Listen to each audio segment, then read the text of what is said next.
कुछ जगहें ऐसी होती हैं जो आपके अंदर बसती हैं और कुछ शहर आपके अंदर आबाद होते हैं। इन जगहों की मिट्टी की खुशबू इतनी ताकतवर होती है कि आप दुनिया के किसी भी कोने में आबाद हों, वो आपको वापस खींच लाती है। मेरे लिए वो जगह, वो मिट्टी, वो शहर नाबा शहर है।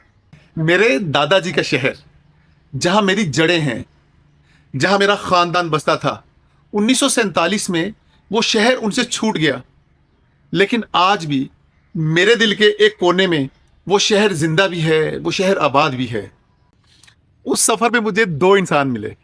एक डॉक्टर साहब, जिन्होंने मुझे ये बताया कि असल में खिदमत क्या होती है, और एक बुजुर्ग सरदार जी, जिनकी दुकान के सामने एक पुराना पानी का नलका था, हैंड पंप जो हाथ से गेड़ा जाता है, तकसीम से पहले का।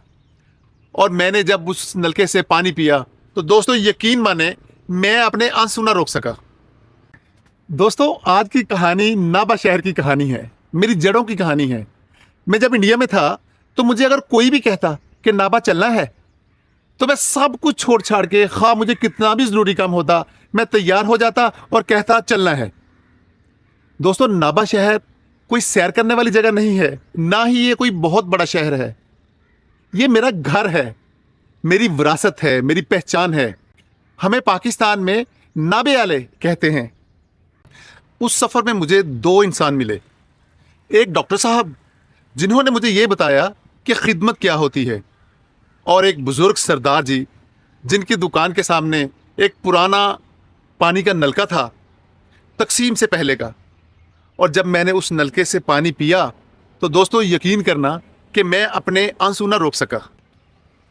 नाबा एक छोटा सा शहर है मशरकी पंजाब का।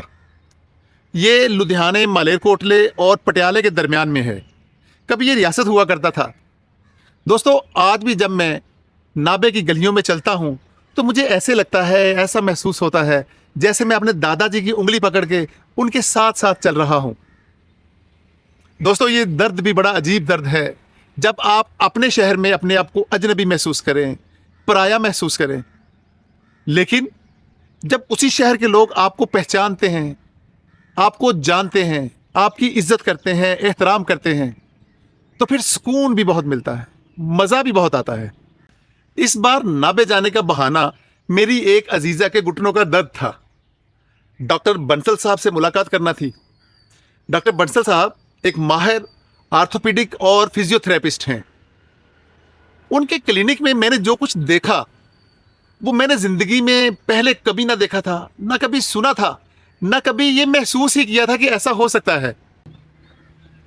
मैंने डॉक्टर के क्लिनिक में लोगों को दवाई लेते हुए तो देखा है, डॉक्टर से इंजेक्शन लगवाते हुए भी देखा है, लेकिन नाश्ता, गर्मा गर्म आलू वाले पराठे, मूली वाले पराठे, चाटी की लस्सी और दूध पत्ती वाली चाय, ये मैंने पहली दफ़ा देखा था।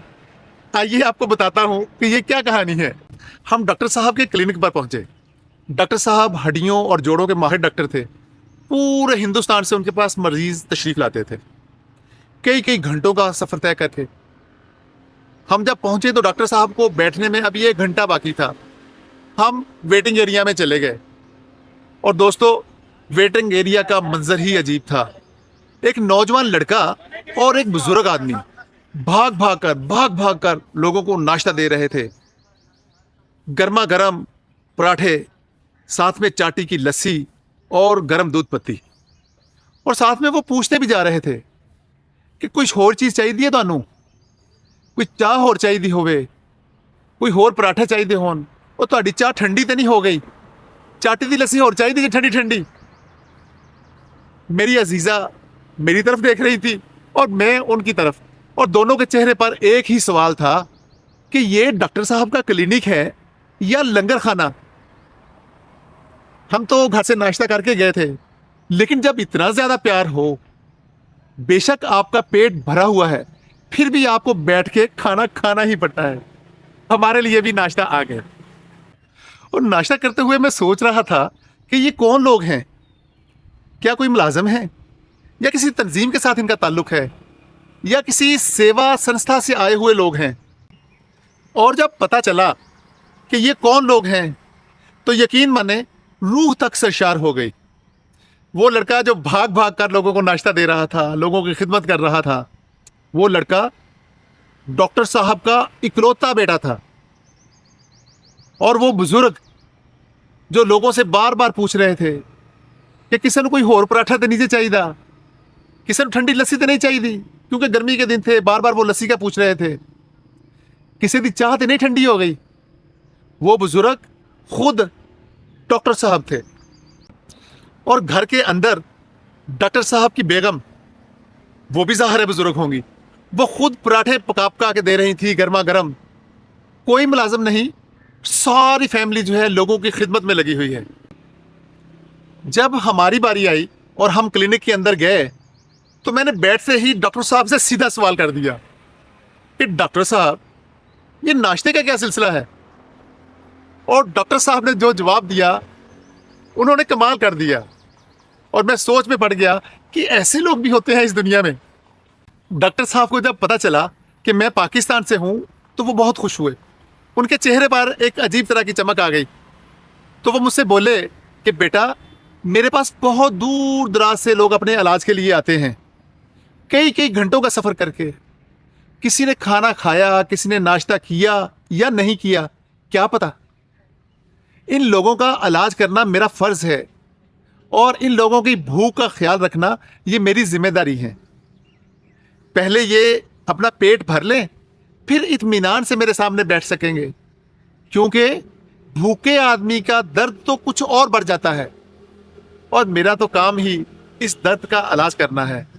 जब हम डॉक्टर साहब से फारग हुए तो मैंने अपने अजीज़ों से कहा कि चलो मोहल्ला करतारपुरा चलते हैं, मैंने अपना घर देखना है। तो वो कहते हैं चले चलते हैं। तो मोहल्ला करतारपुरा जाने के लिए हमें DHQ नाबा के सामने से गुजरना पड़ता है। जैसे ही हम हॉस्पिटल के मेन गेट के पास पहुंचे, गर्मी काफ़ी ज़्यादा थी, मैंने उन्हें कहा कि चलो आए ठंडे पीते हैं। DHQ के गेट के बिल्कुल सामने ही एक सरदार साहब की दुकान थी, बुजुर्ग आदमी थे वो। हम ठंडे पीने के लिए उनके पास चले गए, उनसे ठंडे लिए और पीना शुरू कर दिए। इसी दौरान मैंने सरदार साहब को बताया कि मैं पाकिस्तान से हूँ, नाबा जो है मेरे बुज़ुर्गों का शहर था, मैं अपना घर देखने के लिए आया हूँ। तो वो सरदार साहब पूछते हैं कि पुत्र, तेरे वड्यां दे नां की सी, ज़रा मैनू वो दस। मैंने उनको अपने दादाजी का नाम बताया, अपने ताया जी का नाम बताया। उन सरदार साहब ने वो नाम सुने और फिर अचानक बोले, अच्छा ते तू चौधरी साहब का पोता है? वो बड़े खुश हुए, उन्होंने मुझे अपने गले से लगाया। मैंने उनसे पूछा कि सरदार साहब ये कैसे लोग थे? तो वो कहते हैं कि बेटा, ये बड़े भले लोग थे, इन जैसे लोग कोई दोबारा दुनिया में आएंगे? और फिर सरदार साहब ने मुझे बताया कि वो जो सामने दरवाजे के दाईं तरफ थड़े के ऊपर एक नलका लगा हुआ है, ये पाकिस्तान बनने से पहले का लगा हुआ है।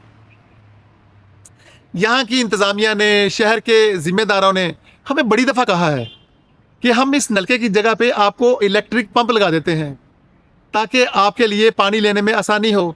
लेकिन हम जो इधर के रहने वाले लोग हैं, हमने उन्हें इजाज़त नहीं दी कि हमें यही नलका चाहिए, हमें पंप नहीं चाहिए। जब हम इस नलके को देखते हैं तो हमें हमारे दोस्त याद आते हैं, हमारी यादों के चिराग रोशन हो जाते हैं। दोस्तों, मेरी आंखों में आंसू आ गए। मैं सरदार साहब से उठा और जाके नलके से पानी पिया और यकीन माने कि मैं तकरीबन आधा घंटा बैठा हूँगा उनके पास और आधे घंटे में मैंने 4 दफ़ा पानी पिया। लेकिन मेरे तहत शऊर में किसी जगह पे ये था कि इस नलके पे कभी मेरे दादाजी ने भी पानी पिया होगा, मेरे ताया जी ने भी पानी पिया होगा और मेरे वाले साहब जो उस वक्त बिल्कुल छोटे थे, शायद उन्होंने भी पानी पिया हो। तो मैं उसी रिवायत का हिस्सा बनना चाहता था कि जो मेरे दादा से शुरू हुई और मेरे ताया वाले साहब से होती हुई मुझ तक पहुंची थी। मैं जब भी उस नलके को पानी पीने के लिए उसकी हथी को हाथ लगाता तो मुझे ऐसे लगता जैसे मैं अपने दादाजी के हाथों को छू रहा हूं। एक नॉस्टैल्जिया था जिसका मैं शिकार था। दोस्तों, मैंने सरदार साहब को ठंडों के पैसे देने के लिए जेब से पर्स निकाला तो सरदार साहब ने कहा कि पुत्र, नहीं, पैसे नहीं लेने, तू मेरा भतीजा है ते भतीजियां को पैसे तो नहीं लेदे, ते नाले वो भतीजे जेडे दूसरे मुल्क तो आए होन। वक्त गुजर गया, तकसीम हो गई, मुल्क बट गया, लेकिन वो नलका आज भी उसी जगह पे कायम है और सब लोगों को, हर आने वाले को पानी दे रहा है। बगैर किसी तफरीक के, बगैर किसी से पूछे कि तुम कहाँ से आए हो, कौन हो। दोस्तों, नाभा मेरा शहर है। नक्शे पे चाहे कुछ भी लिखा हो, लकीरें कुछ भी कह रही हों, इस शहर की मिट्टी में मेरे बुजुर्गों की खुशबू है। इसके नलके में मेरे दादा के हाथों का लम्स है। और यहाँ के रहने वाले लोगों में जो प्यार है वो कोई तकसीम ख़त्म नहीं कर सकती। दोस्तों, ये थी आज की कहानी। उम्मीद है आपको पसंद आई होगी। कहानी क्या थी? मेरे दिल की बातें थी। अगर आपके अंदर भी कोई ऐसा ही शहर बसता है जैसा मेरे अंदर, तो कमेंट में ज़रूर बताइएगा और इस स्टोरी को अपने दोस्तों के साथ शेयर कीजिएगा। इजाज़त दीजिए। खुदा हाफिज़।